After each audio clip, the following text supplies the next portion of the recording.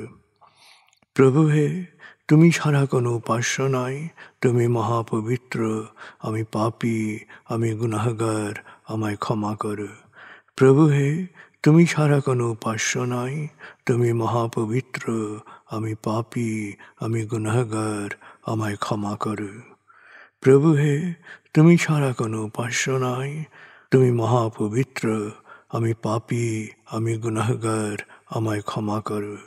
প্রভু হে, তুমি ছাড়া কোনো উপাস্য নাই, তুমি মহাপবিত্র, আমি পাপী, আমি গুনাহগার, আমায় ক্ষমা করো। প্রভু হে, তুমি ছাড়া কোনো উপাস্য নাই, তুমি মহাপবিত্র, আমি পাপী, আমি গুনাহগার, আমায় ক্ষমা করো। প্রভু হে, তুমি ছাড়া কোনো উপাস্য নাই, তুমি মহাপবিত্র, আমি পাপী, আমি গুনাহগার, আমায় ক্ষমা করো। প্রভু হে, তুমি ছাড়া কোনো উপাস্য নাই, তুমি মহাপবিত্র, আমি পাপী, আমি গুনাহগার, আমায় ক্ষমা করো।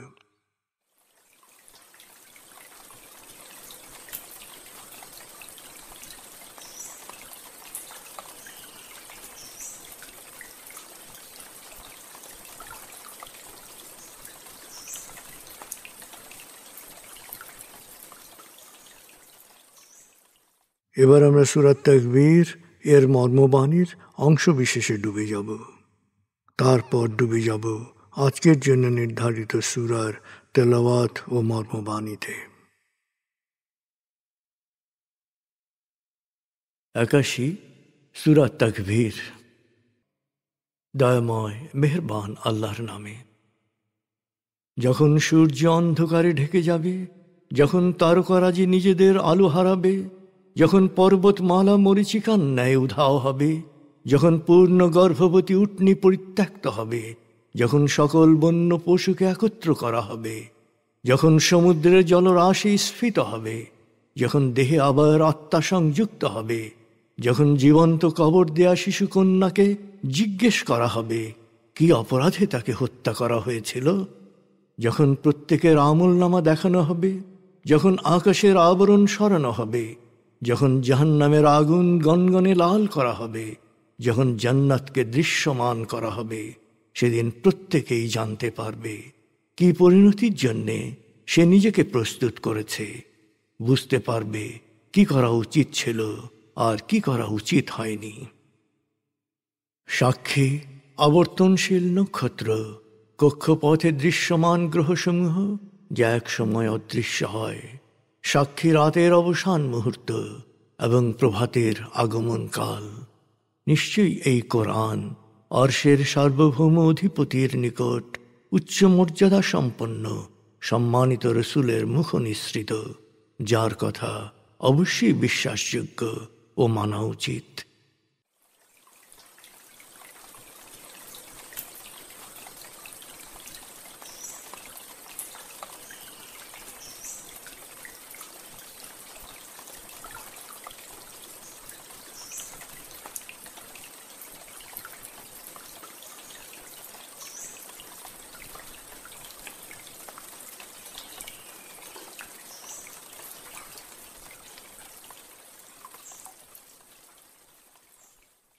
এবার আমরা সূরা বাকারা ৮৭ থেকে ১০৩ আয়াতের তেলাওয়াত ও মর্মবাণীর গভীরে ডুবে যাব। ২ সূরা বাকারা। বিসমিল্লাহির রহমানির রহিম। ولقد آتينا موسى الكتاب وقفينا من بعده بالرسل وآتينا عيسى ابن مريم البينات وأيدناه بروح القدس أفكلما جاءكم رسول بما لا تهوى أنفسكم استكبرتم ففريقا كذبتم وفريقا تقتلون وقالوا قلوبنا غلف بل لعنهم الله بكفرهم فقليلا ما يؤمنون ولما جاءهم كتاب من عند الله مصدق لما معهم وكانوا من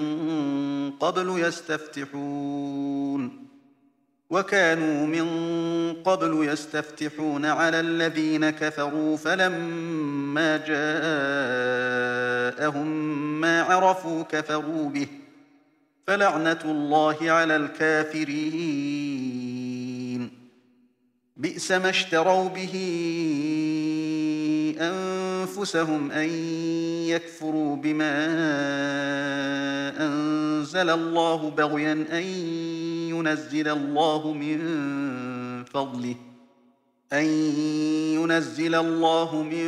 فضله على من يشاء من عباده فباءوا بغضب على غضب وللكافرين عذاب مهين وإذا قيل لهم آمنوا بما أنزل الله قالوا نؤمن بما أنزل علينا ويكفرون بما وراءه وهو الحق مصدقا لما معهم قل فلم تقتلون أنبياء الله من قبل إن كنتم مؤمنين ولقد جاءكم موسى بالبينات ثم اتخذتم العجل من بعده وأنتم ظالمون وإذ أخذنا ميثاقكم ورفعنا فوقكم الطور خذوا ما آتيناكم بقوة واسمعوا قالوا سمعنا وعصينا وأشربوا في قلوبهم العجل بكفرهم قل بئس ما يأمركم به إيمانكم إن كنتم مؤمنين قل إن كانت لكم الدار الآخرة عند الله خالصة من دون الناس فتمنوا الموت إن كنتم صادقين ولن يتمنوه أبدا بما قدمت أيديهم والله عليم بالظالمين ولتجدنهم أحرص الناس على حياة ومن الذين أشركوا يود أحدهم لو يعمر 1000 سنة وما هو بمزحزحه من العذاب أن يعمر والله بصير بما يعملون قل من كان عدوا لجبريل فإنه نزله على قلبك بإذن الله مصدقا لما بين يديه وهدى وبشرى للمؤمنين من كان عدوا لله وملائكته ورسله وجبريل وميكال فإن الله عدو للكافرين ولقد أنزلنا إليك آيات بينات وما يكفر بها إلا الفاسقون أوكلما عاهدوا عهدا نبذه فريق منهم بل أكثرهم لا يؤمنون ولما جاءهم رسول من عند الله مصدق لما معهم نبذ فريق من الذين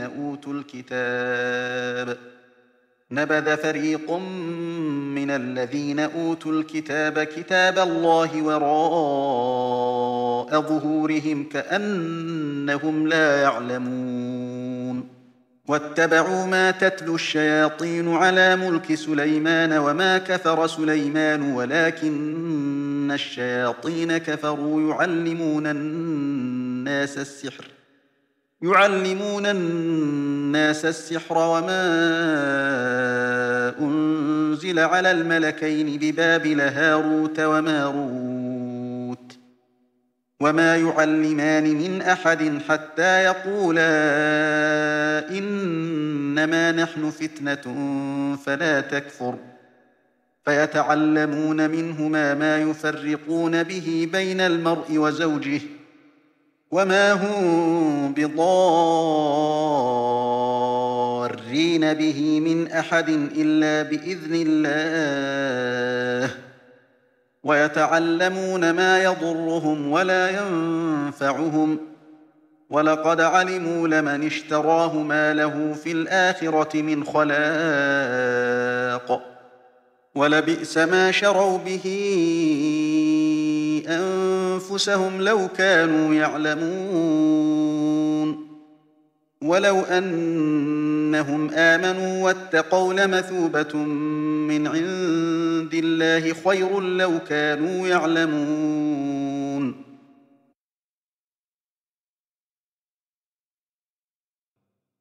দয়াময় মেহেরবান আল্লাহর নামে।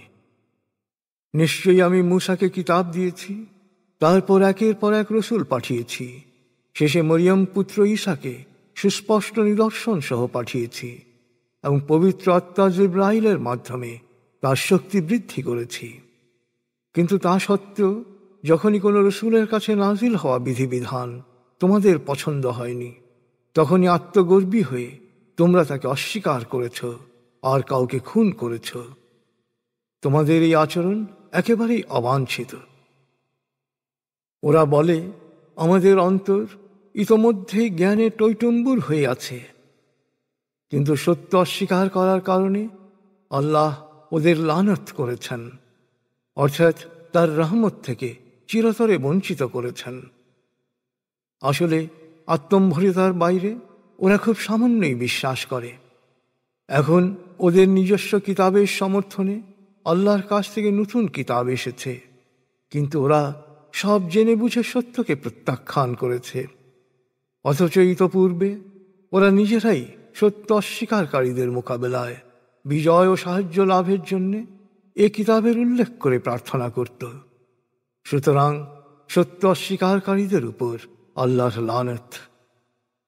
আল্লাহ যা নাজিল করেছেন সেই কিতাবকে ওরা এই ঈর্ষায় প্রত্যাখ্যান করেছে যে আল্লাহ তার বান্দাদের মধ্য থেকে ওদের বদলে অন্যকে এই অনুগ্রহে অনুগৃহীত করেছেন। এই ঈর্ষা ও আত্মগর্ব কত না খারাপ, যা ওদের আত্মাকে কলুষিত করেছে। ফলে ওরা গজবের পর গজবে বিপর্যস্ত হয়েছে। নিশ্চয়ই সত্য অস্বীকারীদের জন্যে নির্দিষ্ট রয়েছে অত্যন্ত লাঞ্ছনাদায়ক শাস্তি। যখন ওদের বলা হয়, আল্লাহ যা নাজিল করেছেন তাতে বিশ্বাস করো, তখন ওরা বলে, আমাদের ওপর যা নাজিল হয়েছে আমরা শুধু তাতেই বিশ্বাস করি। এছাড়া আর সব কিছুই ওরা প্রত্যাখ্যান করে, যদিও তা সত্য ও ওদের কিতাবের সমর্থক। হে নবী, জিজ্ঞেস করো, যদি তোমরা তোমাদের কিতাবের প্রতি সত্যিকার বিশ্বাসী হবে, তবে কেন অতীতে রসূলদের খুন করেছিলে?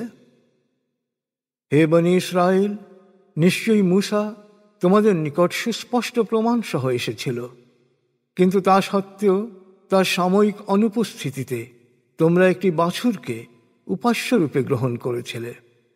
তোমরা নিঃসন্দেহে সীমা লঙ্ঘনকারী। স্মরণ করো, যখন তোমরা আমার কাছে অঙ্গীকার করেছিলে এবং তুর পাহাড়কে তোমাদের উপরে তুলেছিলাম, তখন বলেছিলাম, আমি যে বিধিবিধান দিচ্ছি তা মনোযোগ দিয়ে শোনো এবং দৃঢ়তার সাথে তা অনুসরণ করো। ওরা বলেছিল, আমরা শুনলাম কিন্তু অমান্য করলাম। সত্য অস্বীকার করার কারণে ওদের অন্তরে বাছুর প্রীতি সৃষ্টি হয়েছিল। হে নবী, বলো, যদি তোমরা বিশ্বাসী হয়ে থাকো, তবে তোমাদের ভ্রান্ত বিশ্বাসের নির্দেশিত কাজ কতই না নিকৃষ্ট। হে নবী, বলো, আল্লাহ অন্যদের বাদ দিয়ে জান্নাত শুধু তোমাদের জন্যই নির্ধারিত রেখেছেন। তোমাদের এই দাবি যদি সত্য হয়ে থাকে, তবে তো মৃত্যুকে তোমাদের স্বাগত জানানো উচিত। কিন্তু না, কখনোই ওরা মৃত্যু কামনা করবে না, কারণ ওরা জানে পৃথিবীতে ওরা কি কাজ করেছে, আর আল্লাহ জালেমদের সব কিছুই জানেন। সব মানুষের চেয়ে, এমনকি শরিককারীদের চেয়েও দীর্ঘ জীবনের প্রতি আসক্ত হিসেবেই, হে নবী, তুমি ওদেরকে দেখতে পাবে। ওরা সবাই 1000 বছর বাঁচতে চায়, কিন্তু দীর্ঘায়ু ওদেরকে শাস্তি থেকে বাঁচাতে পারবে না। ওরা যাই করে, আল্লাহ সে সম্পর্কে পুরোপুরি ওয়াকিবহাল। হে নবী, বলো, জিব্রাইলের প্রতি যে শত্রুতা পোষণ করে তার জানা উচিত, জিব্রাইল আল্লাহর নির্দেশে তোমার হৃদয়ে কোরআন পৌঁছে দিয়েছে, যা পূর্ববর্তী কিতাবসমূহের সত্যতা স্বীকার করে, যা সত্য বিশ্বাসীদের পথ প্রদর্শক ও সাফল্যের সুসংবাদ বহনকারী। যারা আল্লাহর, তার ফেরেশতাদের, তার রাসূলদের এবং জিব্রাইল ও মিকাইলের শত্রু, তারা জেনে রাখুক, নিশ্চয়ই আল্লাহ স্বয়ং সেই সত্য অস্বীকারীদের বিপক্ষে। নিশ্চয়ই আমি তোমার প্রতি বহু সুস্পষ্ট আয়াত নাজিল করেছি, সত্য ত্যাগী ছাড়া কেউই এগুলো অস্বীকার করবে না। তবে যখনই ওরা কোনো ওয়াদা করেছে, তখনই ওদের কোনো না কোনো দল সে ওয়াদা ভঙ্গ করেছে। আসলে ওদের অধিকাংশই সত্য বিশ্বাসী নয়। যখন আল্লাহর কাছ থেকে কোনো রসূল এসে ওদের কিতাবের সত্যতা সমর্থন করে, তখন পূর্বতন কিতাবীদের একটি দল আল্লাহর কিতাবকে এমনভাবে পেছনে লুকিয়ে ফেলে যেন ওরা কিছুই জানে না। আল্লাহর কিতাবের পরিবর্তে ওরা অনুসরণ শুরু করল শয়তানি চর্চার, যে চর্চা সুলাইমানের রাজত্বকালে সত্য ত্যাগীরা করেছে। অথচ সুলাইমান কখনো সত্য ত্যাগ করেনি, কিন্তু শয়তানরা সত্য ত্যাগ করেছিল। ওরা মানুষকে জাদুবিদ্যা শিক্ষা দিত। ওরা জাদুবিদ্যা শিখেছিল বেবিলনে হারুত ও মারুতের কাছ থেকে। হারুত ও মারুত কাউকে শিক্ষা দেওয়ার আগে বলতো, দেখো, আমরা হচ্ছি তোমাদের জন্য পরীক্ষা স্বরূপ, তোমরা সত্য ত্যাগ করো না। এই দুজনের কাছ থেকে ওরা এমন জাদু শিখল যা দিয়ে স্বামী স্ত্রীর মধ্যে বিভেদ সৃষ্টি করা যায়। অবশ্য তা প্রয়োগ করে ওরা কারো কোনো ক্ষতি করতে পারবে না আল্লাহর অনুমতি ছাড়া। জাদু শিখে আসলে ওরা নিজেদেরই ক্ষতি করেছে, যা ওদের কোনো উপকারে আসেনি। ওরা নিশ্চিতভাবেই জানত এ পথে গেলে পরকালে কোনো কল্যাণ নেই। হায়, যদি ওরা জানত কত নিকৃষ্ট জিনিসের বিনিময়ে ওরা ওদের আত্মাকে বিক্রি করেছে। অথচ সত্য বিশ্বাস করলে এবং আল্লাহ সচেতন হলে নিশ্চয়ই ওরা আল্লাহর কাছে উত্তম পুরস্কার পেত। হায়, যদি ওরা এ সত্যকে বুঝত।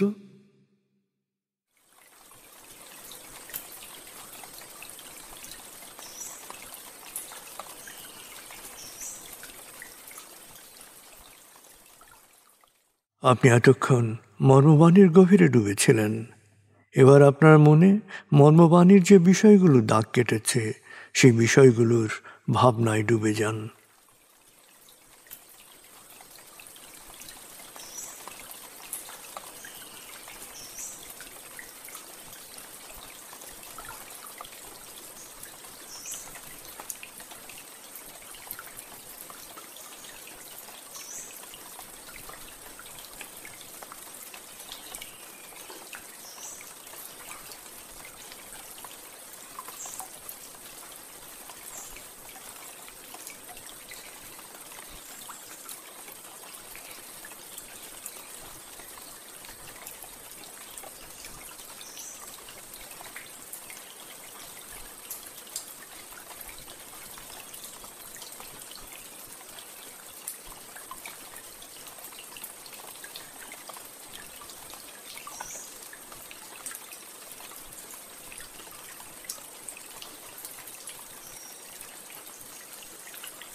এবার আমরা জিকির ও দোয়ার গভীরে ডুবে যাব।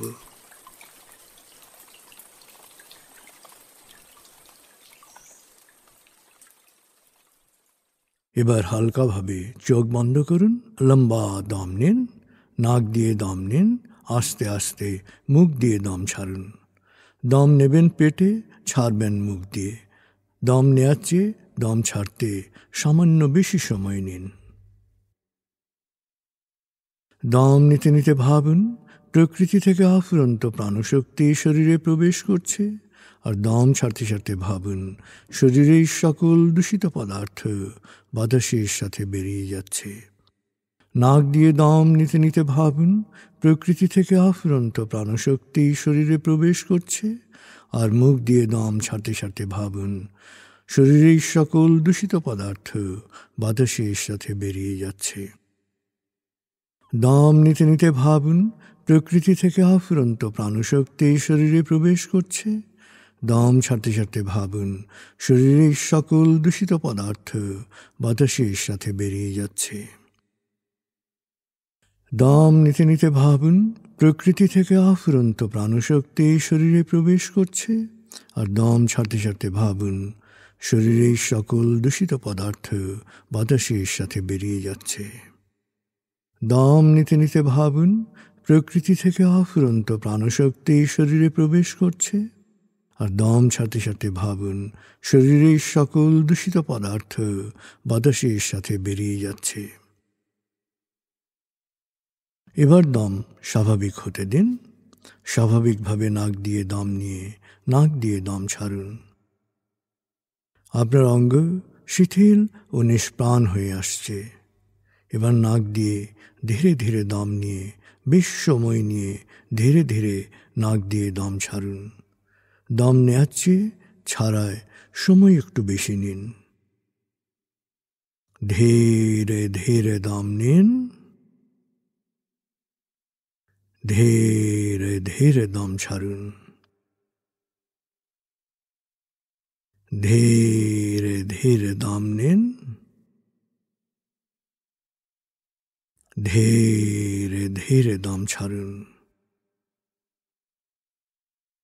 ধীরে ধীরে দম নিন, ধীরে ধীরে দম ছাড়ুন। ধীরে ধীরে দম নিন, ধীরে ধীরে দম ছাড়ুন। ধীরে ধীরে দম নিন, ধীরে ধীরে দম ছাড়ুন। এবার দম স্বাভাবিক হতে দিন। আপনি এখন দম খেয়াল করুন। বাতাস নাক দিয়ে ফুসফুসে প্রবেশ করছে, আবার বেরিয়ে আসছে। আপনার পুরো মনোযোগ নাকে দমের প্রবেশ পথে দিন। বাতাস স্বাভাবিক যাওয়া আসা করুক, আপনি শুধু দম খেয়াল করুন।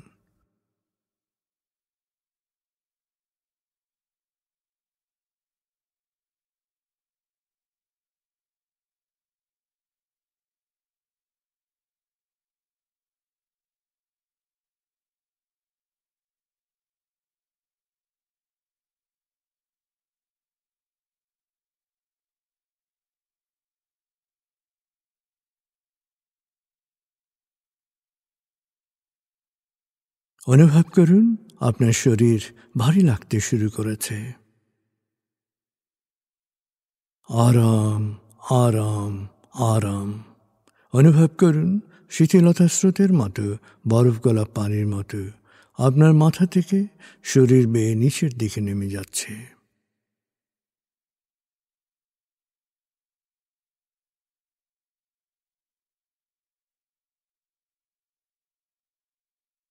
আপনি এখন পুরোপুরি শিথিল। শিথিলায়নের গভীর স্তরে প্রবেশ করেছেন আপনি। আপনার ব্রেন ওয়েভ বিটা স্তর থেকে নেমে গেছে আলফায়। মনের বাড়ির পথে আপনি এখন আলফা স্টেশনে এসে পৌঁছেছেন। এই স্টেশনে আপনার জন্য রয়েছে বিশেষ ওয়েটিং রুম।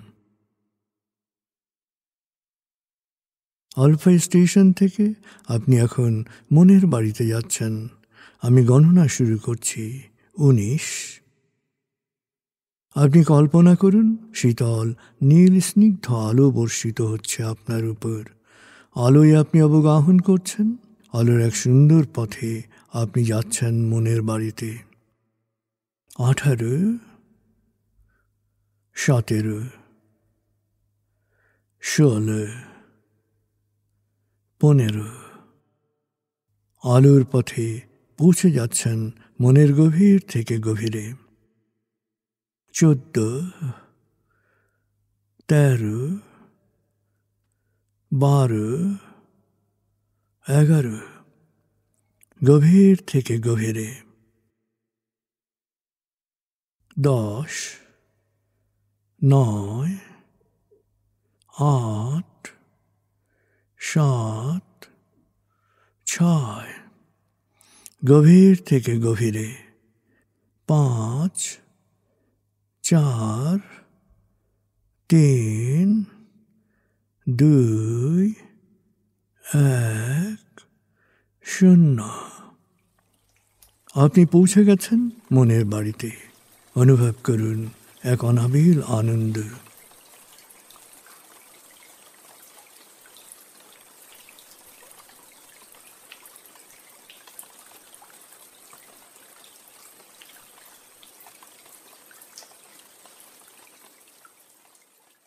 এবার মনে মনে পরম প্রভুকে স্মরণ করুন এবং করুণাময়ের ক্ষমা পাওয়ার আন্তরিক আকুতির অনুরণন সৃষ্টি করুন।